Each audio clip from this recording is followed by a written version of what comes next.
The destruction of Goosetown sent shockwaves through the fragmented goose communities. Instead of breaking their spirits, the attack ignited a fire in their hearts, uniting the goose people like never before. If the gnomes thought razing a major city would demoralize their feathered adversaries, they had gravely miscalculated. 3 months had passed since news of Goosetown's fall reached the supreme commander of the Goose armies, Chief Smiling Goose. In those 3 months, he achieved what many thought impossible, raising the largest army the continent had ever seen. The Goose military strategy was straightforward, if not downright brutal. Their plan? March. A massive force straight to the gnome capital, burn it to the ground as retribution, and return home victorious.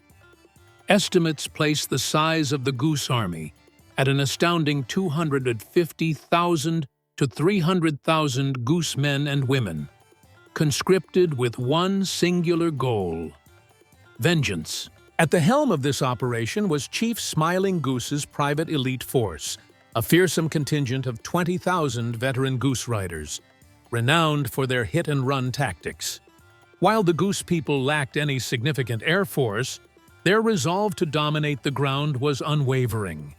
It's worth noting that the military strategies of both sides, if they could even be called that, seemed to revolve around massacring civilians and destroying towns. Historians are still puzzled by what exact grudge or possibly fetish Chief Smiling Goose and the Gnome King Furio harbored to drive them to such brutal policies.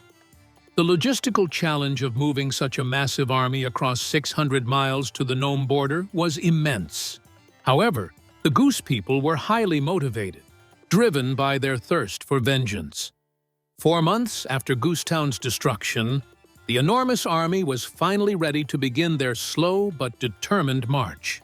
Meanwhile, in the Gnome Kingdom, King Furio was scrambling to bolster his own forces. However, his efforts were met with significant resistance.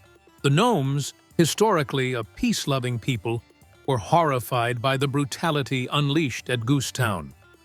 Over 4 months, King Furio managed to muster only 20,000 troops, cobbled together from his royal army and 4 additional clans. In stark contrast to the Goose horde, the gnomes relied heavily on their technological prowess.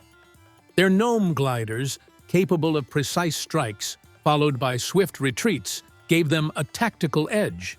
But even this innovation seemed inadequate against the overwhelming numbers of the Goose army. Furio knew he was vastly outmatched by the cunning and fury of Smiling Goose.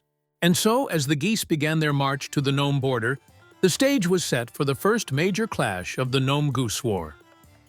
Thanks for watching.